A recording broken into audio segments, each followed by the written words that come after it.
Apologies for that delay, technical hitches back here. Good morning, everyone. Welcome to Business Morning here on Channels Television. Let's do business. As usual, well, oil prices edged up early on Monday, helped by a weaker dollar, but mounting fears of a U.S. economic slowdown on the impact of tariffs on global economic growth that has capped gains.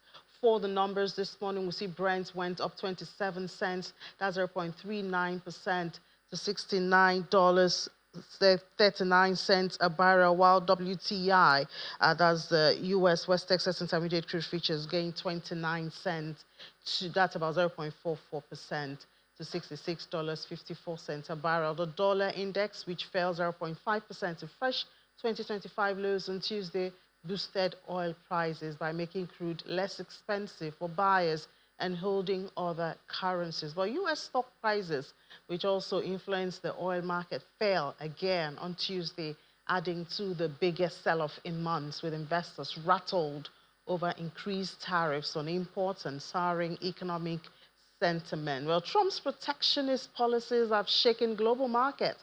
Is imposed and then delayed tariff on major oil suppliers, Canada and Mexico, while also raising duties on China, prompting retaliatory measures. And we know the latest of the tariff is the 50% that President Trump has placed on Canadian aluminium.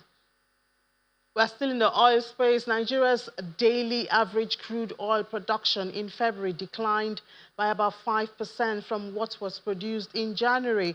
This is according to data from the Nigeria Upstream Petroleum Regulatory Commission, NUPRC. The data shows that Nigeria's daily average crude oil production for February was at 1.465 million barrels per day. That's a decline from 1.538.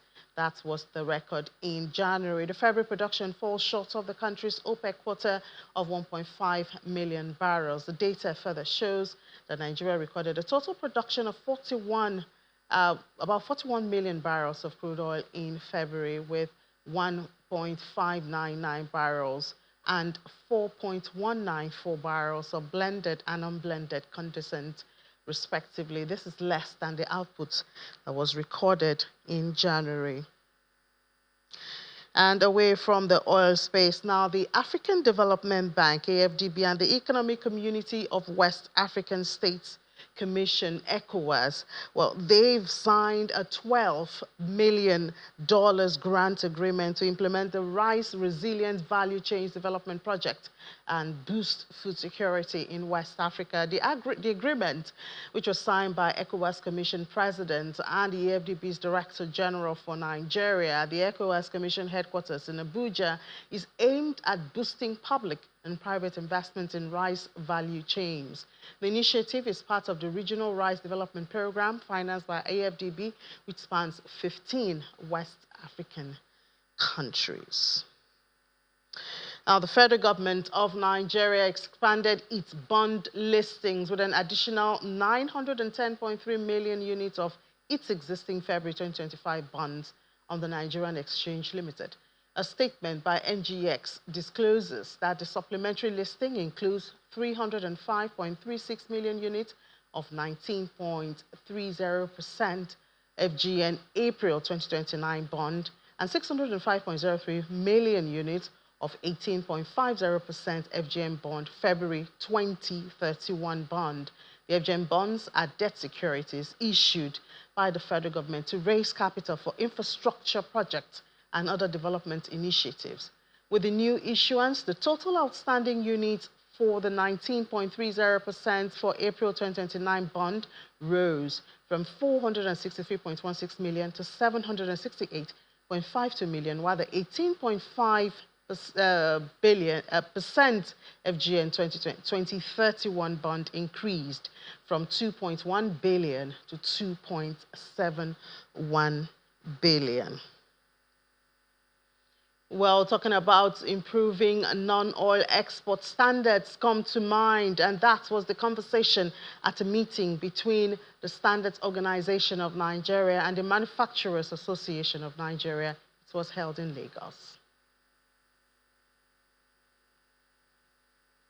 Comes the focus on manufacturers more than ever before.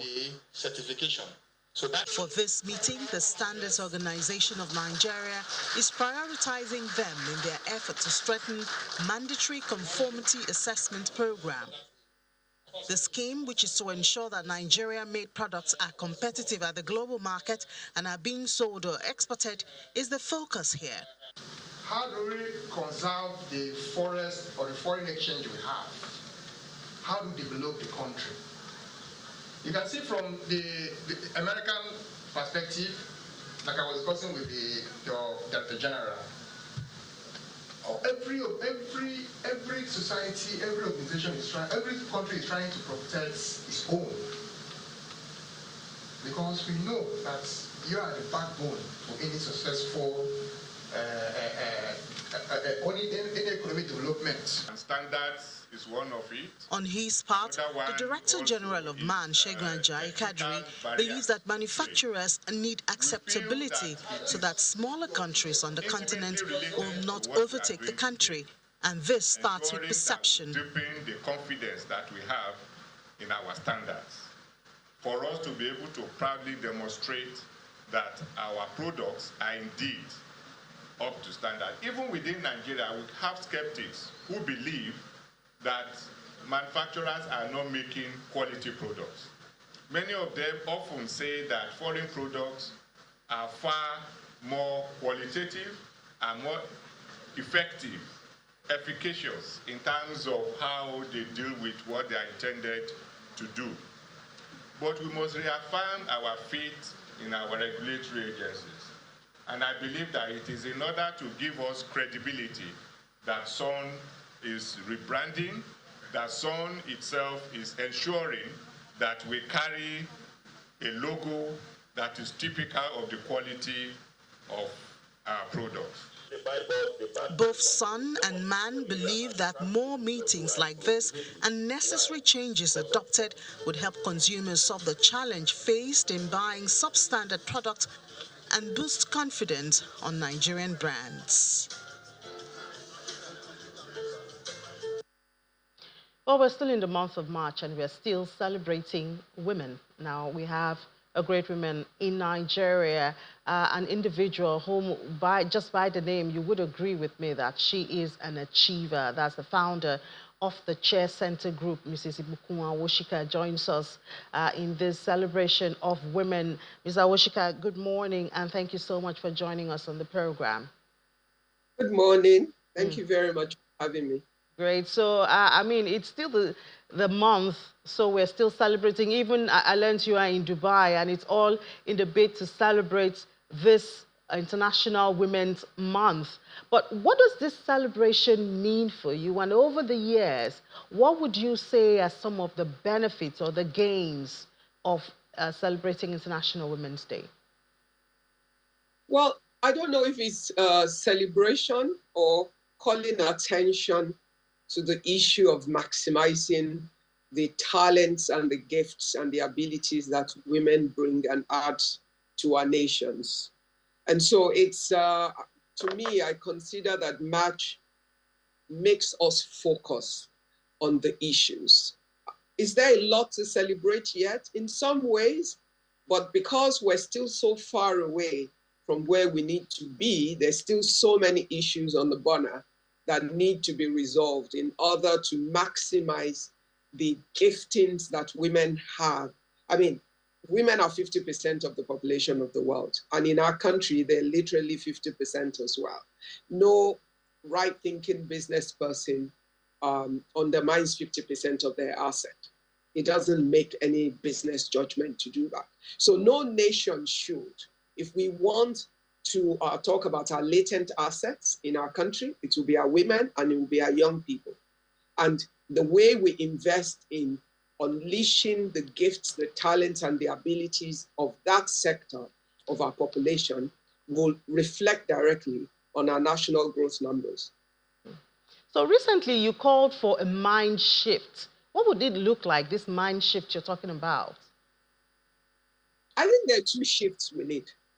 First, there's the shift in the minds of the women ourselves, you know, having the understanding that whatever we put our minds to do, that we prepare our hands for, that we can't do it, and we must be ready to take the challenges and take the opportunities that come to us and show the value that women bring. We also need the mind shift in the minds of those in whose hands power resides right now. We all agree that no matter what part of the world you're in right now, power still remains in the hands of men. All right. All right, ma'am. All right, Ms. Awuchika, just a minute for our DSTV viewers. There's a media parley by the FCT Minister, Mr. Wike, over there. So we'll have to lead you there. That's for our DSTV viewers. But of course, for on our other platforms, as well as on YouTube, we're still here on Business Morning. So sorry to butt in, Ms. Awuchika. Please do go ahead. Okay. So we do need a mind shift with those where power resides. We need to have a shift in terms of how we understand, manage the asset and the talent that women represent. How we understand that equity, justice, and fairness is required in terms of dealing with 50% of our population. How we understand that the population of the future the largest world population of the future resides in Africa because we have the largest youthful population. And Nigeria being the most populous nation amongst African nations, it shows that the way we prepare both our male and our female assets, it will directly impact our ability as a country to achieve the goals that we set for ourselves for the future. Yeah. We've had a male-dominated leadership for decades of our existence. Well, we are where we are. And no one continues to do the same thing and expect a different result. So there's a point at which that there's some things you need to tweak, there's some things you need to change. And when you think in terms of the participation of women, even in the politics of the country, in terms of as voters, because we're 50% of the population and women tend to vote even more, then there must be some level of equity in terms of the general design of leadership for the country, whether in the economic sector, in political sector, and in the social space, across all the different spheres of our economy.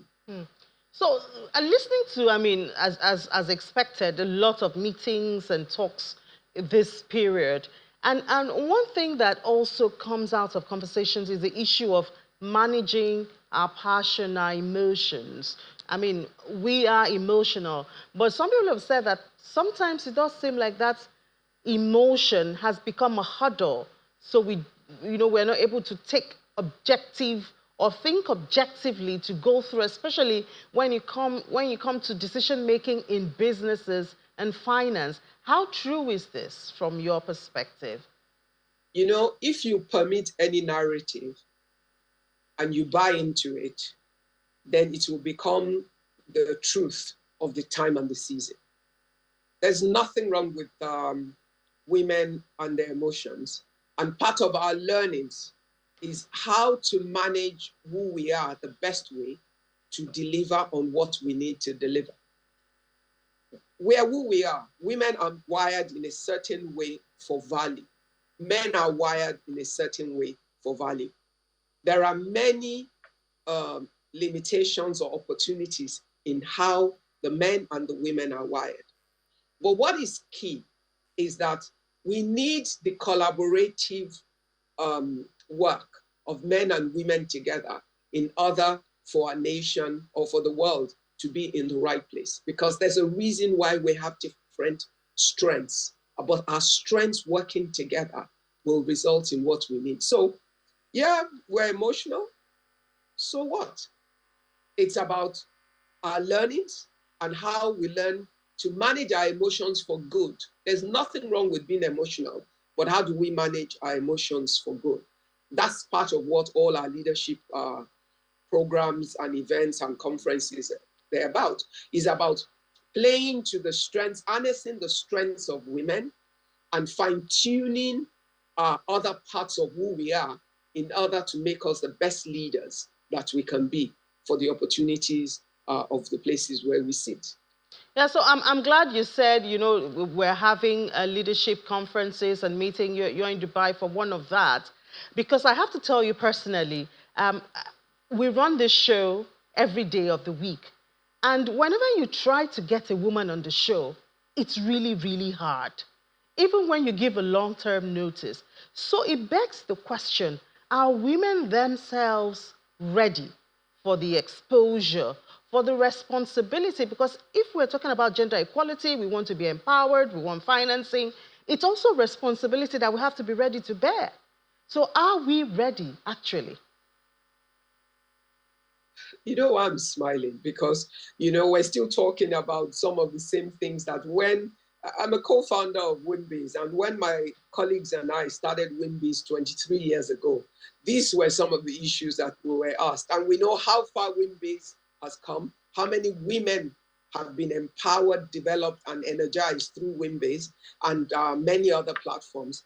And when I think, are we ready for what? To face, look, when you invite women, if you invite them objectively, you invite them competitively, if you invite them in their areas of strength and specialization, if they come and you speak to them about those things and not some, how do you say, general belief questions, because there's some standard questions that women get asked that is almost off-putting or demeaning sometimes. A lot of women are capable, they're competent, they're able, they're more than qualified to deal with all of the issues that we're talking about. And a lot of women sit in powerful places who do a fantastic job of the work that they do. Now, the question is, media itself needs to reorganize itself for a more equitable coverage of women who are in those places.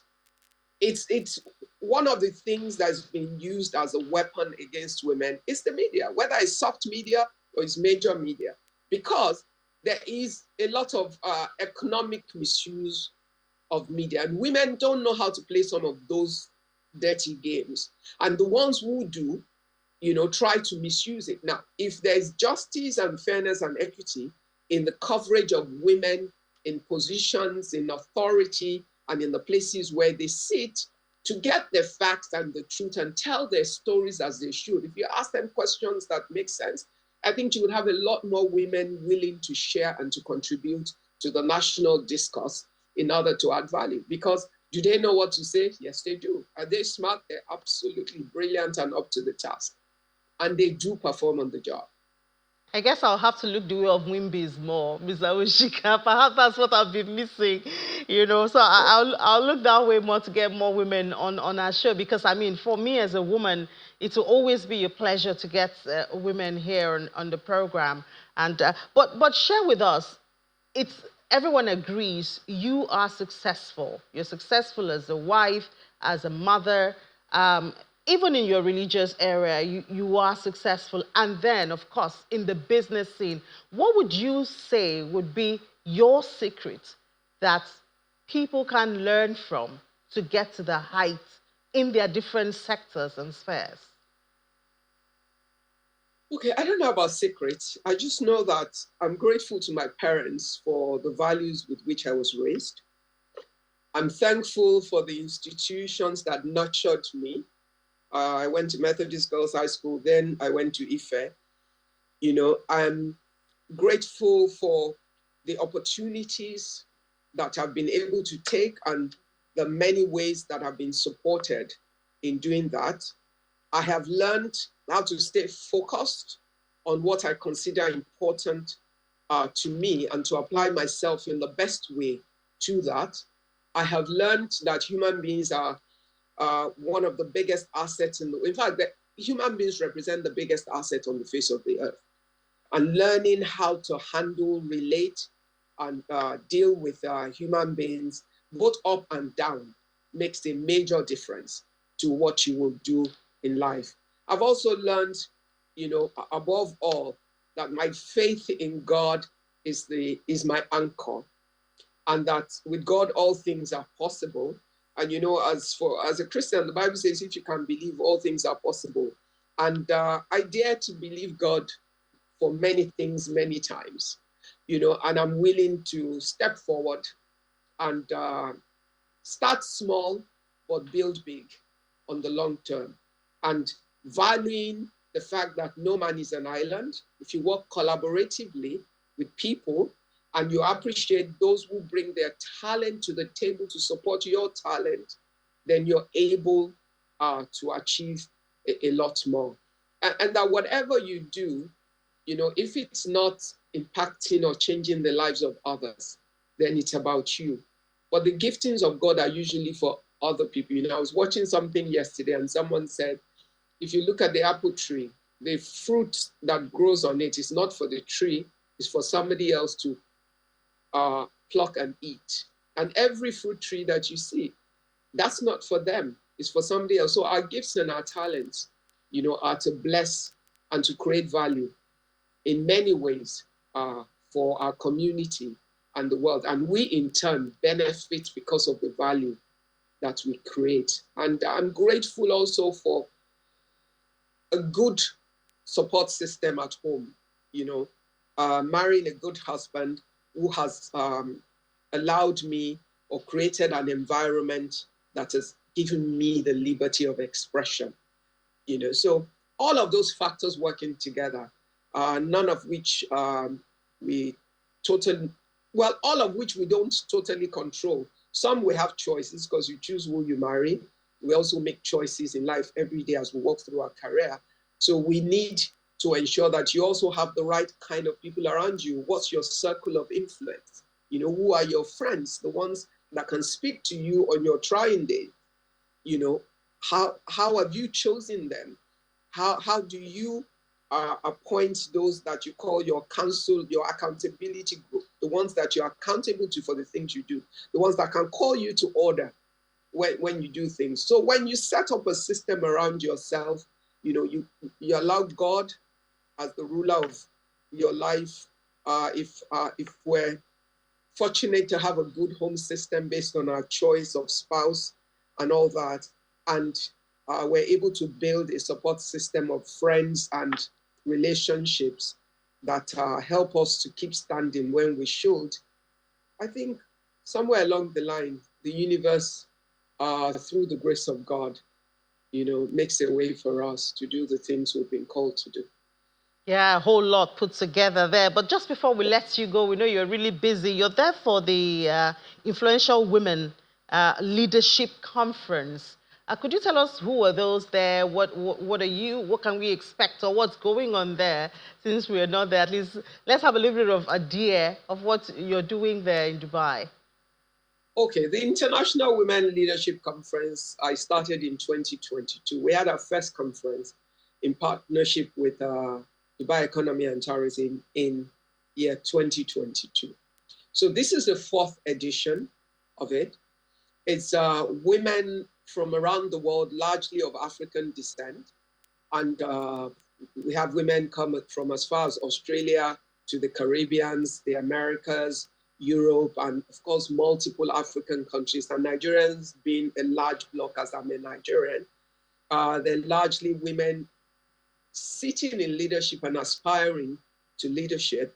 Over the course of a 3-day period, we share ideas, we have speakers and panels across different topic areas. Our theme for this year is Women in Leadership, Living the Dream.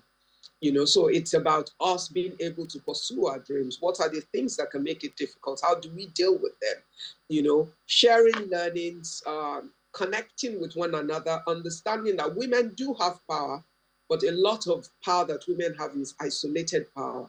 And what we do with the conference is to connect the power that women have in order to create superpower that can support every woman that wants to get somewhere. We talk about building tribes and building the support network. We talk about multi-generational learnings, understanding that the older people have a lot to teach the younger ones, and the younger people have a lot that they can teach the older ones. And if we really want to win as women, we must understand we all bring value to the table, and we must learn to glean from the value that each group represents. And of course, we have a lot of fun, even as we have our shared learning, and we have speakers from far and wide across the world who are part of our panels and our keynotes.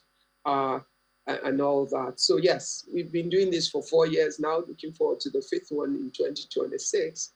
But I'm grateful to God for the successes we've had, and it's been an extremely, there's been a lot of testimonials, and I'm just glad.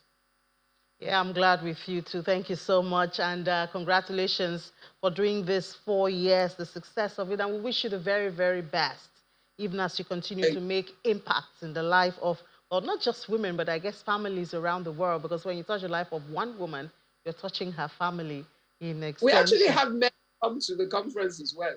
Even though it's a women's conference, but we've had men register for the conference. So you see? it's fun. About 600 women gathering from 19th to 21st. So yeah.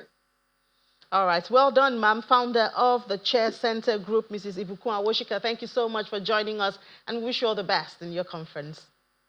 Thank you. It's my pleasure to be here. Bye. Bye.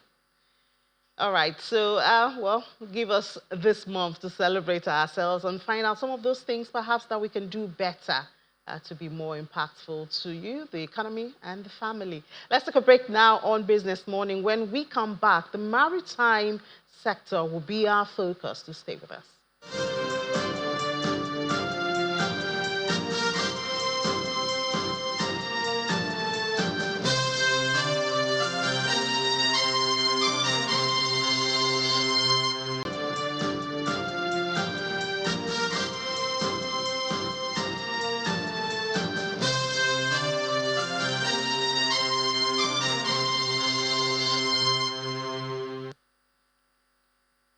Welcome back. Still watching Business Morning here on Channels Television. We talk about maritime now. The Minister of Finance and Coordinating Minister of the Economy, Mr. Wale Edun, recently reaffirmed the commitment of President Bola Tinubu's administration to this disbursement of the Cabotage Vessel Financing Fund, that's the CVFF, and this has been lingering for a bit. Let's see perhaps what can happen in the last couple of weeks. We've seen meeting between the minister and NIMASA Director General Dr. Diamo Birola.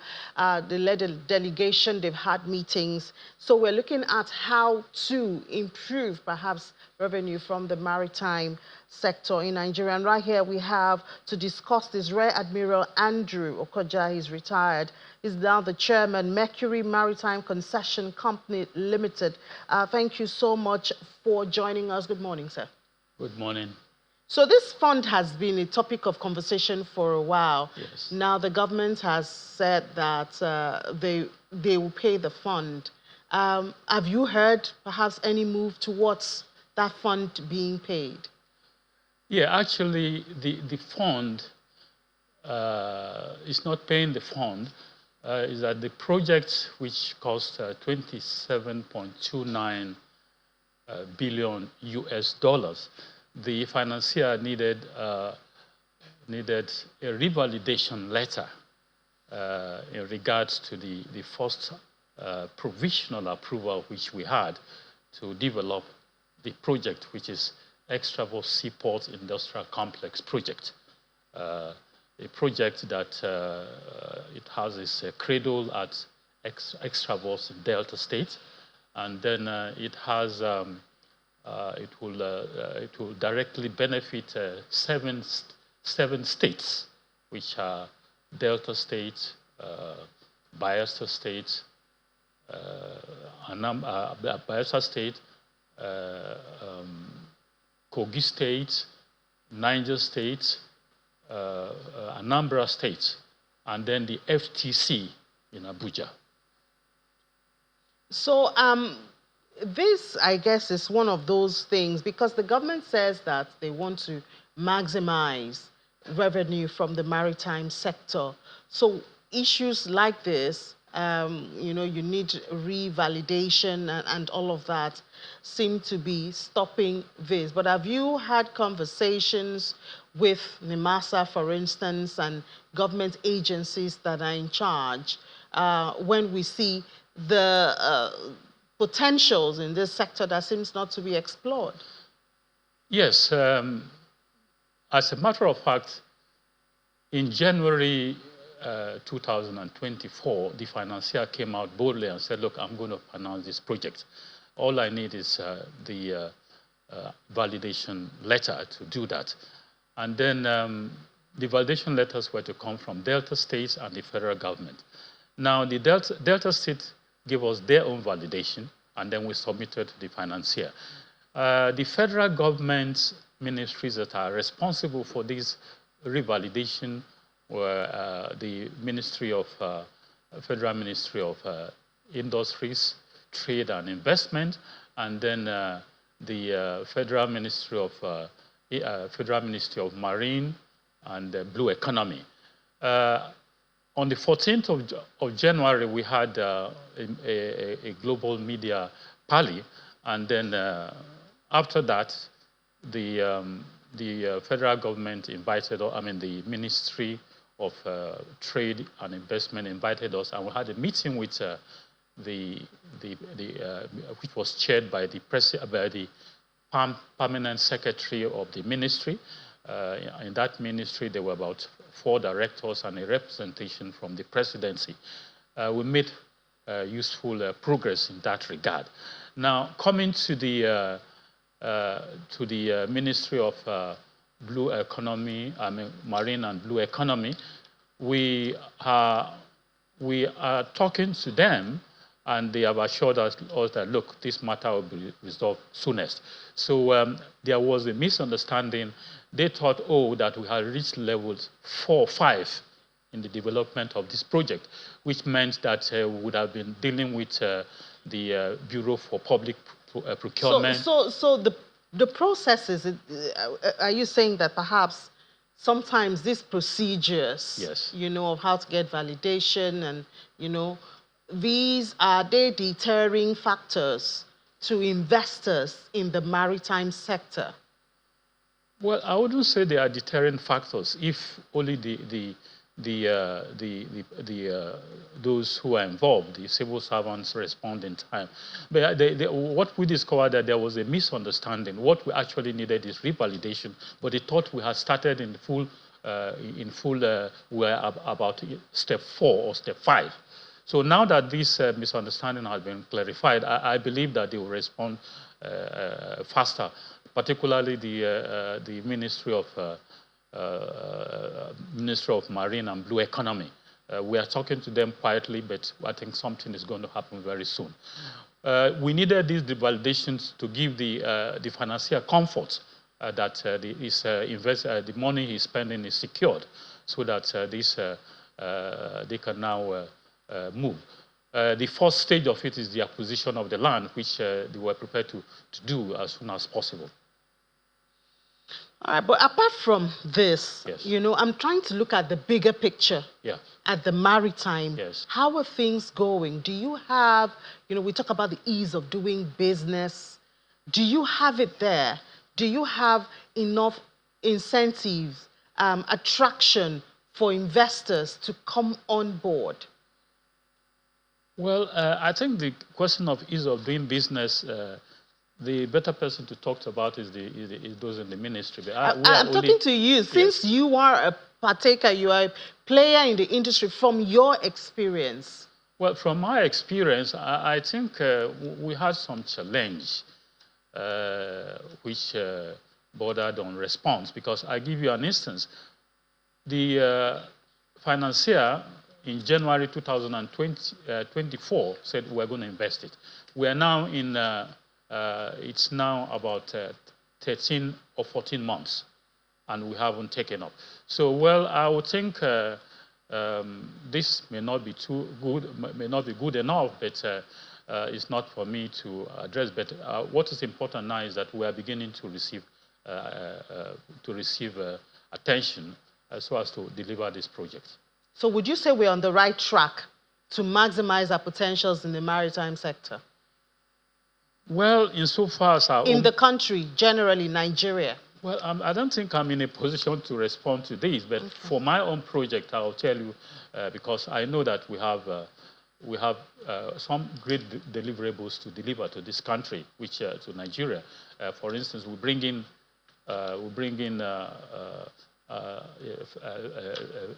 foreign direct investment of value of 27.29 billion USD. to host projects to flower what I may call economic development powerhouse, which in Extravos and 7 other states in the form of using inland ports and ports as a catalyst to achieve this purpose.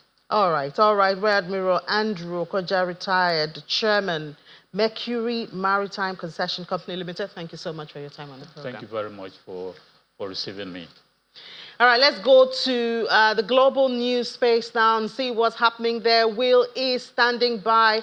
Will, yeah, so I know that the tariffs are back, yes, Will. Definitely. The tariffs are here in full force. They're not going anywhere anytime soon. President Donald Trump is not happy. He's not happy with the countries. So we see 50% on Canadian aluminium. The question is, that's how do you angry respect President Trump is. Enough? Because he says, you're not respecting him enough. Yeah. You're not thankful enough. So I think right now, every country needs to pay the price for not being appreciative. Let me just tell you that Ukraine has agreed to the deal, the peace deal. So please. Oh, yes. This is enough thankfulness. This is enough thankfulness. Yes. Well, you know Ukraine doesn't have a choice here. So they have to agree to whatever Trump decides I don't think so. President Zelensky didn't sound that way. He didn't sound that way, but he probably had his advisors tell him. If America says him, country first, it is also Ukraine first. Everybody take care of your country. Okay, but his advisors would have told him, look, you've got to take this deal because you know the person you're up against is a very strong person. All right. I agree with you, Will. So definitely, we just see what's happening in other markets. Definitely in the economy worldwide, we're seeing cloud software giant Salesforce says it will up its investment in Singapore over 5 years to drive digital transformation and AI adoption. CEO Mark Benoff highlighted Singapore's role as a key AI research hub with top engineers developing the company's Agentforce platform. Now, the AI tool aims to enhance workforce productivity amid demographic challenges. But you see that Singapore Economic Development Board welcomed the move, saying it as a boost to the country's AI innovation efforts. Now let's move on to Japan now, where we see major Japanese companies, including Toyota and Hitachi, have granted substantial wage increases for the 3rd straight year to help workers manage inflation and address labor shortages. Policymakers have pushed for aggressive wage growth amid soaring food prices and record corporate profits. But the impact on consumer spending and the Bank of Japan, as the BOJ rate hikes, remain uncertain. Economists expect a 5 to 5.5% increase that's supporting the BOJ's gradual rate hikes, with the next one expected in June. However, if wage growth nears 6%, an earlier hike in May could be on the table. Now let's not go to South Korea and see that the Trade Minister, Chung In-kyo, will visit Washington. This is all about the trade tariffs now on March 13th, that's tomorrow, to discuss reciprocal tariffs and investment projects with U.S. officials. Seoul trade ministers announced this. Now, Chung aims to influence the U.S. administration's evaluation of South Korea ahead of President Trump's April trade policy report. It will also address Trump's claim that South Korea's tariffs are 4 times higher than those of the U.S., a figure Seoul disputes, citing a 0.79% effective tariff rate on U.S. imports. Now, we were talking earlier, the U.S. President Donald Trump announced a tariff hike on Canadian steel and aluminium from 25% to 50%. That was yesterday. He made that statement after Ontario imposed a 25% surcharge on electricity exports to the U.S. Now, Trump warned of further penalties, including tariffs on agriculture and auto industries, and suggested Canada should become the 51st U.S. state to eliminate trade barriers. Ontario Premier Doug Ford, that was yesterday, who introduced the electricity tariff in response to Trump's earlier trade actions, said he's ready to cut off power exports if tensions escalate further. Now, still on Trump, President Donald Trump's 25% tariffs on steel and aluminum imports came into effect. It's coming into effect today, that the EU said on Wednesday that it's going to have a counter tariff on that, and that's on 26 billion euro worth of US goods starting in April. in response to the duties that the U.S. has imposed. Now, the Australian Prime Minister Anthony Albanese said that the Trump move to impose the tariffs was entirely unjustified. Meanwhile, President Trump's 25% tariffs on the steel and aluminum imports are taking effect today. And this has prompted, the swift measures that we talked about from the EU. The EU has announced that 26 billion euro worth of tariffs. But we're seeing this move as something that the EU calls unjustified. And we're also seeing that President Trump has also reversed his earlier statement that he was going to, double the tariff on Canada from 25% to 50%. That reversal came about 6 hours after he made the statement. But still, discussions are on the table because the EU says they're open to negotiations. Canada, we don't know if they're backing down, but they're also open for negotiations. The White House trade advisor did talk about that the plans are no longer there to raise tariffs on Canadian steel and aluminum imports. But we're going to see how that really impacts the Canadian economy and also, most especially, America's economy, the U.S. economy. And we're going to be talking to Maria Bird. She's our Washington correspondent right there. She's going to be giving us more insights. Good morning, Maria. It's good to have you on the program. Maria, a lot of things are really going on there, especially with Trump. We can't really tell what's happening with him right now, especially with the back and forth. When he imposes the tariffs and there's a counter tariffs, it gets upset and doubles the tariff and says and reverses it again. How do you assess the potential long-term economic impact of this trade dispute on both countries? Yes, good morning. Yes, this is, I think, unprecedented for many Americans. This is definitely new territory for us to see these trade wars. Not that trade wars haven't happened in the past with previous administrations, but not to the extent of what we've seen, especially when you're talking about how early we are in this administration. We are not quite even 2 months into the Trump second administration. And so I think people are a bit concerned. We've seen a recession. Many Americans very vividly remember what the recession felt like. And I think that's where the concerns come in. But as you mentioned, the back and forth, I think, is very new. In one day, we go from 25% tariffs expectations to 50% and then back down. And so this is obviously having an impact on the stock market. Most importantly, right now, we're beginning to see some impacts on our retail sales and things like that, but very minimal at this time. But I think the concern is whether or not there will be major impacts, especially once we get to, as you mentioned earlier, that April benchmark of April 3rd. So you mentioned the stock market and the retail sector. What other sectors of the U.S. economy are already feeling the pinch or the impact of these tariffs? Can you share with us?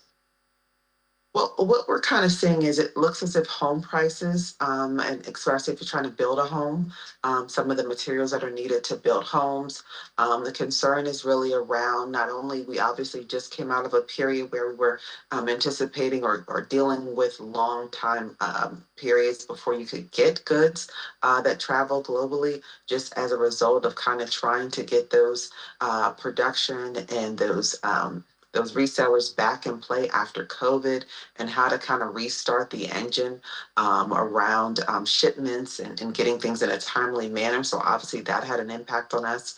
But where we are now, we're seeing the minimal tariffs that have been put out, but the percentages of the tariffs, I think, are the greatest concern, because the percentages are really driving up the cost for what Americans are having to pay for some of these goods that are coming from overseas. And really, it's not enough time to have Americans being able to buy some of these things in America. And I think that's really going to be the question. And the president has stated that the long-term impact is that we should be able to see the driving down of costs because of more production right here at home. Obviously, Americans right now, I can say they will probably not be happy because they have to pay more for goods and services, as you mentioned. But I want to talk about Trump's statement yesterday. He said he's making plans, or he said he wants to make plans to make Canada the United States' 51st state. With the way Americans are feeling right now, how did they react to this statement? Well, I don't think Americans really know what to do with that statement. I think that is very outside of what any American has thought about. Canada becoming a 51st state. And so I don't know if there's really a response there. I think that we know that there's a trade war going back and forth. We know that typically in these types of situations, there's a lot that's said back and forth. And the reality of it, I think many Americans have not really thought too much as to if that's even possible. And I think really Americans are trying to ensure that we are able to get to a place where we can settle and really focusing on the economy. Because again, I think many Americans are just really concerned about what the long-term impacts and really wanting to avoid a recession. And the EU obviously is not backing out of this. They say we must act now, we must act against these tariffs that Trump is imposing on them.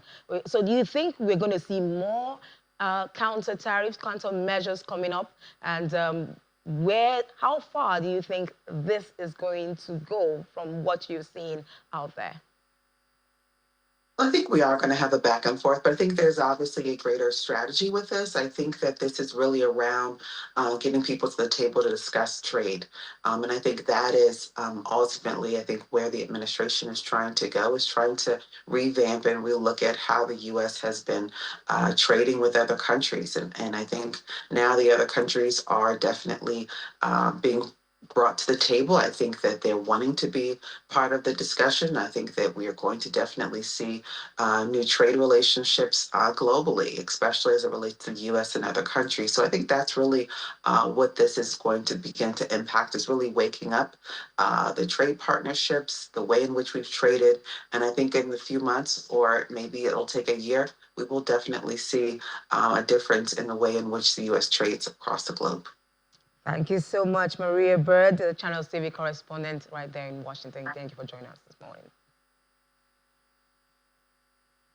So, with what's going on right now, I'm actually just wondering what's going on in President Trump's head. It's more like you want to go in there and examine it and just know, is this a reality show? When you come out today and then you say something the next day and you reverse your statement. So it's more like, are you playing games with this country? Is this a trade war or a ping pong game, for them? So Bill, you need to remember that you're talking about President Donald Trump, President of the United States of America, and Americans voted him there for a reason. Okay. So he did campaign and he shared his vision. And I mean, this is his second term. So Americans know the kind of person that President Donald Trump is. And you heard Maria there say that she believes, so a lot of Americans believe that there's a game plan to this. So perhaps it's going to be a way to re-strategize and reconnect to new trade partners. Or he might just want to get the existing trade partners to re-examine their relationship. And I mean, saying something like Canada is going to become the 51st, a lot of people would know that Canada is an independent country. It would take a whole lot. Russia is trying or tried it with Ukraine, and we see Ukraine take their stance. Exactly. So I guess some of those things, as Maria said, is just a game or a strategy to get attention and maybe to change the policy and the trade terms that they've had for a long time. Maybe it's not just happy that's with what it. President Trump is trying to get, because I mean, he did make some promises before getting into office, and Americans voted for him. Or is this what they were expecting? Is this how they expected it to play out? Time will tell. You spoke to Maria that she's an American, so I don't know, Will. Well, thank you so much. See you at 1 p.m.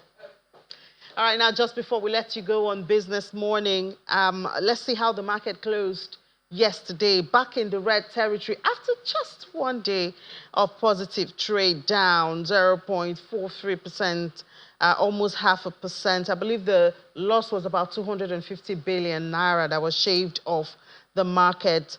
And we saw a lot of negative with the major players. MTN move the market, well, perhaps it's an opportunity to, as an investor, go in there. But you don't know, you don't know when you would be getting your profit back. But I mean, you can see the top trades there, where obviously the financials, they led the market right there. But at intraday, Will Ibong will be back with Ladi. Ladi should be here by 1 p.m. during Business Incorporated, and they'll give you a combination of intraday numbers as well as other stories around the world of business. I'm Ini John McQuarrie. Go out there, make some money, especially if you're a woman. I'll see you at 10 p.m.